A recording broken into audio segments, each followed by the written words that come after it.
Welcome back to View from Brussels. My name is Brandy Miller. Today in the studio, I'm welcomed by MEP Evin Incir, who is the rapporteur on the report on the importance of consent-based rape legislation. Evin, thank you for being here today. Thank you very much for having me. There's been a lot of attention around this vote and around your report, which really puts you in a nice position to advocate the political changes that are happening right now at the EU level, or the awareness that's happening. Before we kind of delve into the report and what it's about, can you explain a bit what it changes politically and where the debate now stands within the European Parliament? Politically, it changes the way of seeing at relationship, basically. That in the basis of all relationship, especially sexual relationship, must lay a yes means yes. Yeah. And in the European Parliament, we have had a majority for a consent-based rape legislation during the last mandate, when I was the rapporteur for this directive on combating violence against women and domestic violence, where we did the first attempt to include it. And now also overwhelming majority for the report, which is non-binding, but it's still an important instrument to put pressure on the Commission. In terms of it being non-binding and putting pressure on the Commission, what would you expect to be some of the next steps? The next step I expect is that the Commission should put a proposal on this area.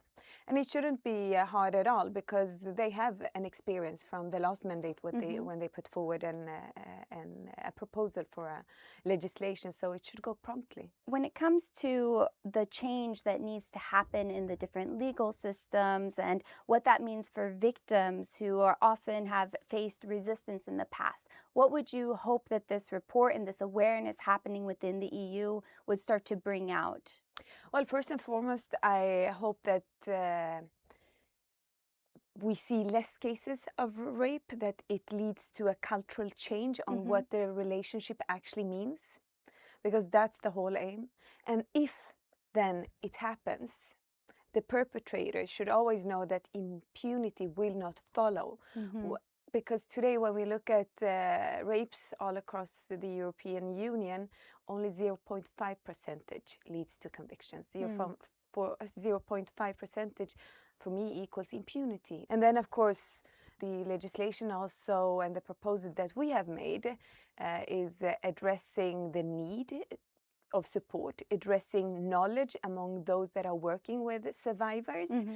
That the victim blaming doesn't continue in, for example, courts, where women are asked, what kind of a dress did you have? Was it? It was so short. Do you really? Are you really sure that you didn't send a signal of that you wanted it? That it would lead to a big cultural change, and that women also in the end will dare to report, because today also some women are dismissed and are being told that this is not a big thing, or not being taken seriously.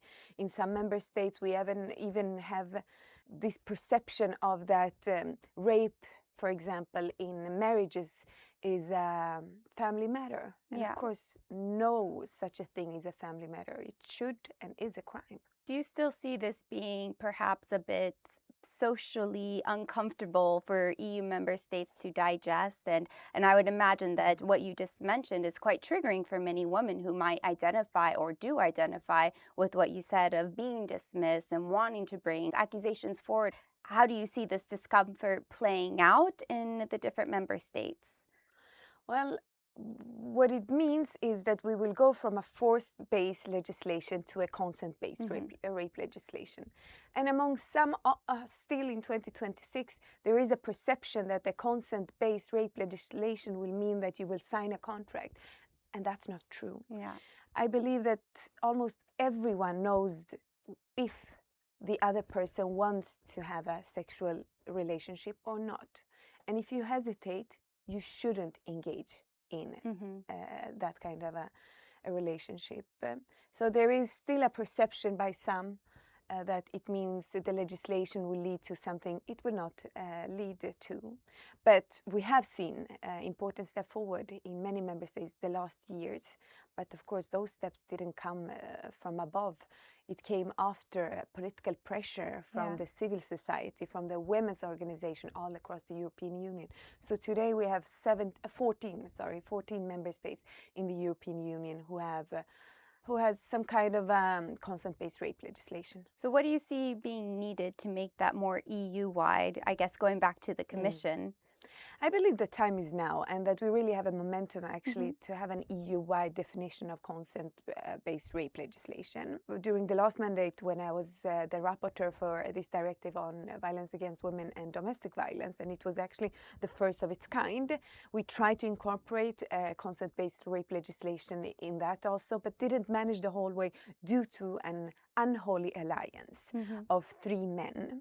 It was Macron in France, liberal. It was Minister of Justice Bushman in Germany, liberal, and then Orban, Viktor Orban, Prime Minister of former today, of Hungary, and an illiberal man. That's why for me it was indeed a problematic coalition. But today we have seen a change. France, for example, has a consent-based rape legislation since autumn 2025. Hungary doesn't have Orban anymore. Perhaps room and opportunity for it to... Indeed, I believe so. I believe that we have the momentum. And Italy, for example, are also right now going towards consent-based rape legislation. So I cannot see that there will be this blocking minority that it's called in the council among the member states that we saw during the last mandate. So what's needed now is a commission that dares and promptly put forward consent-based rape legislation as they did the last mandate. And this time I believe it will be successful. And on the tangent of saying the unholy trinity of the three male figures and power blocking this from moving forward, do you think that's also reflective of the lack of women within leadership positions at the EU level, or as well at the member state level? I would say I believe so. That's one of it. But unfortunately also we have seen some of those who have been against the consent-based rape legislation in the European Parliament who have been women. So it's not automatically, but as a main rule, we usually see where there are lack of women, also women's experiences are not valued as important. I want to go back to the mention that you had about changing the understanding within the system, such as judges, police officers, prosecutors, and adding some trainings and getting a bit more awareness out in society of this understanding of what it means to be raped. Do you see that this is creating some opportunity to perhaps rebuild trust within the justice and support systems, or what would you hope would come out of this? It would be a matter of trust, of course, for those part of the society institutions who are working with survivors and who are actually there to ensure that survivors get the support and that they need and the justice that they need. But also that women and girls dares to report, because some do not even want to take the step to report it due to fear. Fear of not being taken seriously, fear of the blaming, fear of yet again victimization. And sometimes when you report it, and if it's not being taken seriously, you're forced back home to your perpetrator. And the perpetrator know that you went to try to report it. And of course, it's not that the perpetrator will see light on it. So it's important that there is a whole support system that supports all those victims. I do want to quote you, namely, behind every person is a statistic. Could you speak a bit of the importance of how to ensure institutions don't forget that what they're working on is really important and has a person or people behind it? Those who are working with the legislations, both the Commission and us in the European Parliament, of course, it's always also humans behind the creation of legislations. What is important as a legislator, say the commission that propose it and us in the parliament, and of course the member states who in the end should jointly decide on it. For us, it must always be the victims needs to be in the center. So it's important to ensure that organizations who represents survivors of this kind of heinous violence and organizations that are working with supporting survivors needs to be included in the process for us to ensure that the legislation actually is in